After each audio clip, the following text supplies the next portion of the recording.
All right, Shalom. First and foremost, I want to give all praises, glory, and honor unto Yahweh, Bahashem, Yahweh Shai, Bahashem, Harakakwadash, and double honors unto the elders and apostles of GMS Great Millstone, and a sincere Shalom to Yakim, bringing out this word in diligence and in truth. And as you see, this article is from the RT, and it reads, Star Wars coming, top U.S. general. So he said this, and we understand that while the world looks at us, as a spectacle, as the world looks at us as if we're crazy, Esau knows that what we're saying is true and is concrete, man. This word is more than just a book, and that's what the rest of this world don't understand. The scriptures, the prophecies, they will come to pass whether you believe it or not. As the scripture says in the book of Romans 3, and 3, it says, "For what if some did not believe? Shall their unbelief make the faith of Yahweh Bashim Shai without effect? God forbid. Let the Most High be true and every man a liar." So, regardless if you believe, if you think we're crazy, guess what? There's going to come a point in time real soon in which everything that Yahweh Bashim Shai has us speaking, you're going to be caught in the midst of it. So, getting into the article, it says, Russia and China are rapidly building orbital capabilities, right? The Space Command head has said, the possibility of a conflict in space is no longer just theoretical. General Stephen Whiting, head of the U.S. Space Command, said on Tuesday, speaking at the 39th Space Symposium at the command's headquarters in Colorado Springs. And by the way, in Colorado Springs, Colorado, they have a military base in the mountain,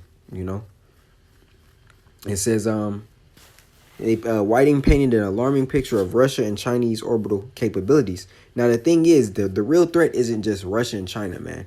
They're not building this just for men upon the earth. They're doing this for the war in heaven. It says China has built a kill web over the Pacific Ocean to find, fix, track, and yes, target U.S. and allied military capabilities. It says describing Beijing's efforts as moving at breathtaking speed.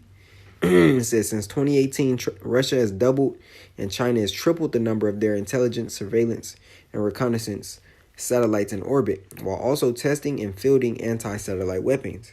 Meanwhile, the U.S. has the world's best space architectures, but its military constellations are optimized for benign environment. It says, in this article says Russia calls out U.S. over plans to militarize space. But he knows this because he understands he has to fight something bigger than himself, right? You're not just fighting a mortal man anymore. And that's what this article is speaking on, mortal man. But we understand the underlining, tremble about it, man. It says Russia and Chinese space weapons hold at risk our modern way of life and how we defend this nation. And we must be able to deter and counter these threats when called upon to achieve space superiority. It says Whiting described a possible armed conflict in space as economically and environmentally devastating, perhaps for decades, and said the U.S. wishes to keep things in a state of enduring competition. All right, let's keep going. It says he also revealed that the command's new capability assessment and validation environment has achieved minimum viable capability.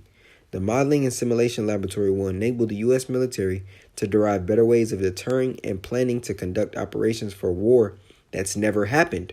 And that's not talking about in space. That's not talking about, nation against nation. Matter of fact, I want to grab this precept here. And it's in the, what is it? I believe it's in 2nd Ezra 2.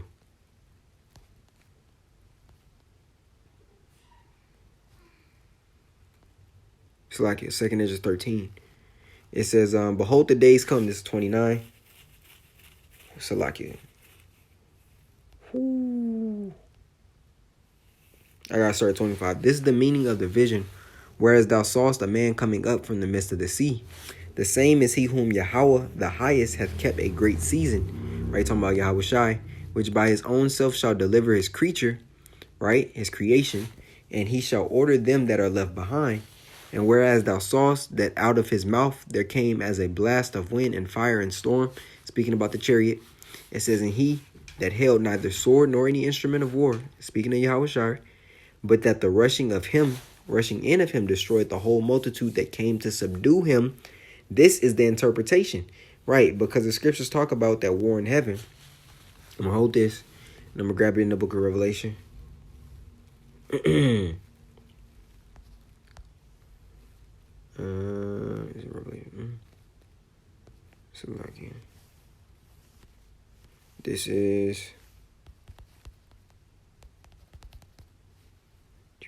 12. This is Revelation 12 and 7. It says, and there was war in heaven. Michael and his angels fought against the dragon, and the dragon fought and his angels and prevailed not, neither was their place found any more in heaven. Right? So it's speaking about Esau and his military, his space force, fighting against Yahushua and the angels. And how do we know this? When we go into Revelation 1, it talks about Yahushua coming back with the clouds, which are the host of heaven.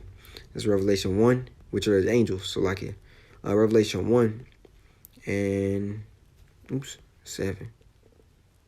Revelation 1 and 7. Behold, he cometh with clouds, and every eye shall see him, and they also which pierced him, and all kindreds of the earth shall wail because of him, even so, amen. Right? When we go into the book of Psalms, it tells us that the clouds are his chariots, man. Right? So to go back in the book of 2 Ezra 13, and 29, behold, the days come when the Most High will begin to deliver them that are upon the earth. And he shall come to the astonishment of them that dwell on the earth. And one shall undertake to fight against another, one city against another, one place against another, one people against another, and this is the point, and one realm against another. And one realm, and what is that talking about? This realm here versus what? The spiritual realm, right? So to go back here, it says, the modeling and simulation laboratory will enable the U.S. military to derive better ways of deterring and planning to conduct operations for a war that's never happened, and a war we don't want to happen.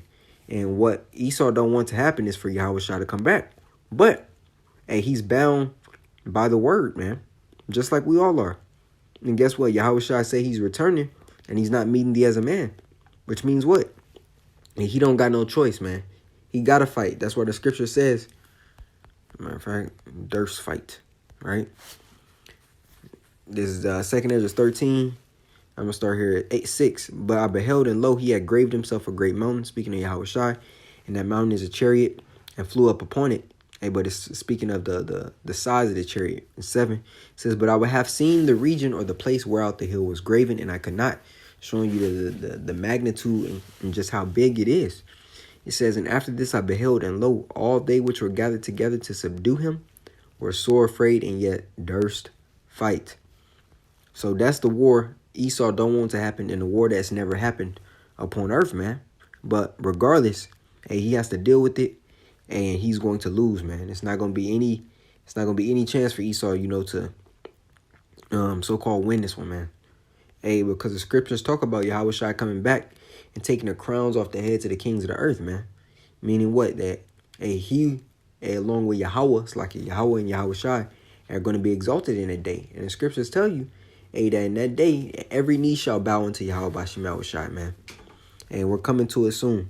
The Star Wars is what Esau wants to call it. Hey, it's coming, man. It's coming. Hey, and he's going to end up in a fail, man. It's going to be like an NFL team playing a Pop Warner team. It's not going to be no competition. It's going to look like a joke, But I just want to bring this lesson out to the body. And Lord willing, it was edifying. I want to give all praises, glory, and honor unto Yahweh, Bahashem, Yahweh Shai, Bahashem, Harakakwadash. A double honors unto the elders and apostles of GMS Great Millstone. And a sincere shalom to Yakim, bringing out this word in diligence and in truth. Shalom.